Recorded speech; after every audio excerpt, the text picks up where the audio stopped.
তো হ্যালো বন্ধুরা, দেখো তোমাদের এখানে আমি চলে এসেছি একটা ভিডিও নিয়ে। তো আজকে বন্ধুরা আমরা উজ্জৈন ঘুরতে গেছিলাম, অনেক দিন হয়ে গেছে। তো দেখেন এই যে বন্দে ভারত ট্রেনে গিয়েছিলাম আমরা সবাই। তো আপনাদের সাথে কিছু এক্সপিরিয়েন্স আমি শেয়ার করব। তো বন্দে ভারত ট্রেনটা দেখতে খুব সুন্দর, ভিতরেও খুব সুন্দর আছে, কিন্তু এখানে আমাদের একটু বসতে অসুবিধা হচ্ছিলো, একটু সিটগুলো বড় থাকলে একটু বেশি ভালো হতো। তারপরে দেখেন আমরা জার্নি করে 6-7 ঘন্টা তারপরে আমাদের হোটেল রুমে আমরা চলে এসেছি, কেন কি হোটেলটা আমরা ঘর থেকে বুকিং করে এসেছিলাম। তারপরে দেখেন হোটেলে কত সুন্দর, একদম পশ একদম হোটেলটা, আর খুবই ভালো ছিল। তারপরে আমরা একটু বিকেল দিকে ঘুরতে গিয়েছিলাম, একটু রেস্ট করে, অনেকটা দূর জার্নি হয়ে গেছিলো। তারপরে এই যে আমরা মহাকাল, যেখানে মেয়ে ঠাকুর, সেই জায়গা একটা দেখার দৃশ্য আছে, সেই জায়গা গিয়েছিলাম বিকেলে। তারপরে এটা হচ্ছে তার পরের দিন সকালে ভোরবেলা আমরা এই যে মহাকালের দর্শনে করতে যাব। তা দেখেন এখানে কি ভিড়, আর এই যে আপনাদের বড় স্ক্রিনে মহাকালের দর্শনটা দেখাচ্ছে, কেন কি এখানে এত ভিড় থেকে ভিতরে মোবাইল নিয়ে অ্যালাউ থাকে না, তার জন্য আমরা ভিতরে আপনাদের মোবাইল নিয়ে দেখাতে পারিনি।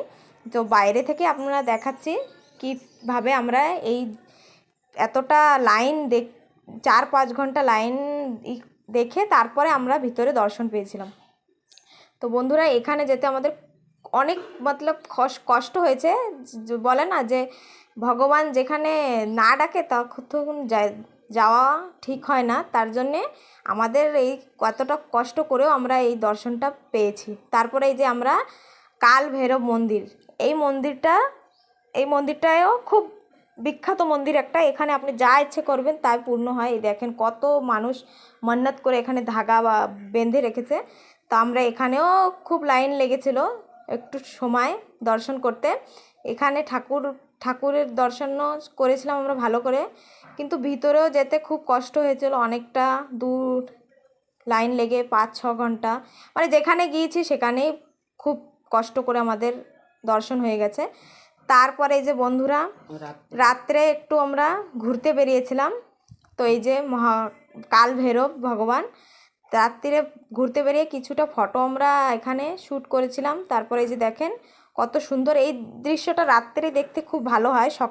সকালে অতবি লাইটিং থাকলে কি ভালো দেখতে ভালো আসে। তারপরে এখানে আমি একটু এই যে একটা ফুল দেখেছিলাম, তা আমি ভাবছি একটু তোরে ফটো উঠবো, কিন্তু আমার দ্বারা তা হচ্ছিল না। তাই দেখেন হাত খুব দূরে ছিল ফুল গাছটা। তারপরে এই যে মহাকালেরই আমরা এই যে ঘুরতে বেরিয়েছিলাম। এখন এখান থেকে আমরা কিছুক্ষণ ঘুরে তারপরে আমরা সোজা আমাদের হোটেলেই চলে যাব। রাত্রেও খুব লোক থাকে এখানে দেখার মতন, যেন কি রাত্রেই দেখতে সুন্দর, তার জন্য লোকরাও অনেক সময় থাকে এখানে। তার জন্য এখানে ভিড়ও খুব হয়েছিল, কিন্তু ঘুরতে খুব ভালো ছিল, রাত্রে দেখতেও খুব ভালো ছিল। তারপরে এখানে কিছু ফটো শ্যুট করে আমরা নিয়েছিলাম। তো দেখেন কত রকমের ফটো শ্যুট করছি, ভিডিও শ্যুট করছি। এই যে কি সুন্দর সুন্দর ফুলও আছে এখানে, বাগিচা বলে যাকে, খুবই ভালো।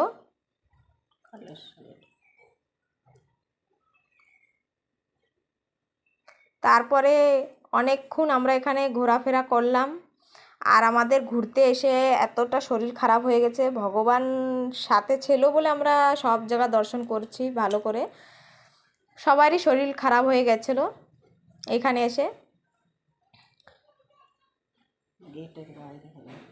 তারপরে এই যে দেখেন আমরা এই যে রাত্রে ডিনারটা করে নিলাম হোটেলে এসে। তারপরে এই যে পরের দিন সকালে এই যে কালেশ্বরে যাচ্ছি, মহাকালেশ্বর। এই যে এই নদীটা পার করে আমাদের ওই পারে যেতে হবে কালেশ্বর মন্দিরে। এখানেও যেতে কি বলবো, এত কষ্ট হয়েছে আমাদের, কেন কি এটা উজ্জৈন থেকে 4-5 ঘন্টার রাস্তা যেতে, আসতে ওরকম 4-5 ঘন্টা যেত। তারপরে আবার এই নদীটা আমাদের বোট করে পার হতে হবে। তাই এই যে আমরা বোটে করে পার হচ্ছিলাম, আর নদীটার জল এত সুন্দর ছিল, একদম নীলে দেখার মতন জল ছিল। জল দেখেই মনে হচ্ছিল যে এখানে একটু আমরা স্নান করিনি, কিন্তু কি করব, সেটা তো করা যাবে না। তারপরে এই যে আমরা চলে আসলাম কালেশ্বরে। এই দেখেন এখানে এসেও কি প্রচুর লাইন, এত ভিড় কি বলবো। আর আমরা তো গিয়েছিলাম তখন ছুটি ছিল সবারই, তার জন্য আরও প্রচুর ভিড় হয়েছে। যার জন্য আমাদের যেখানেই দর্শন করেছি সেখানেই আমাদের খুব একদম লাইনে দাঁড়িয়ে থেকে করতে হয়েছে, অনেক কষ্ট হয়েছে আমাদের। তা কি বলবো, বারবার তো যেতে পারবো না, একবারই এই যে এসেছি, আর কবে আসবো তা জানি না। তার জন্য সব ঠাকুরের দর্শন করে যাচ্ছি, মনটাও ভালো লাগবে যে না আমরা সব ঠাকুরের দর্শন করেছি। তা দেখেন প্রচুর ভিড়, এত ভিড়ের মধ্যেও ঠাকুরের দর্শন করেছি আমরা।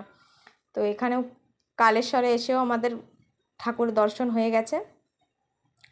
এই যে ভিতরে যাচ্ছি এখন। এত ভিড় দেখে শরীরটাও খুব বেশি ভালো ছিল না, তাও গিয়েছিলাম আমরা। মানে 2 মিনিটে যে 1 পা 2 পা বাড়াচ্ছি, এত ভিড়। এই দেখেন কত প্রচুর লোক, দুনিয়ার মানে যে যখন থেকে পেরেছে সেখান থেকে এসেছে। ভগবান বলে না, ভগবান সব জায়গা থাকে না, ওনার দর্শন করতে গেলে তো একটু কষ্ট করতেই হবে। তার জন্যে আমাদের কষ্ট হয়েছে, কিন্তু আমাদের মনটাও খুব ভালো লাগছে। এই যে দেখেন কালেশ্বরের ভগবান। তারপরে এই যে আমাদের দর্শনটা হয়ে গেল, তারপরে আমরা এই যে বাড়ি আসছিলাম। এই যে বাড়ি দেখেন সন্ধ্যাও হয়ে গেছে, বাড়ি আসতে আসতে গিয়েছি সে সকালে, বেরিয়েছি ভোরে, আর এই যে আসতে আসতে সন্ধ্যা। তারপরে এই যে কিছু আসার সময় একটু ভিডিও করে নিলাম।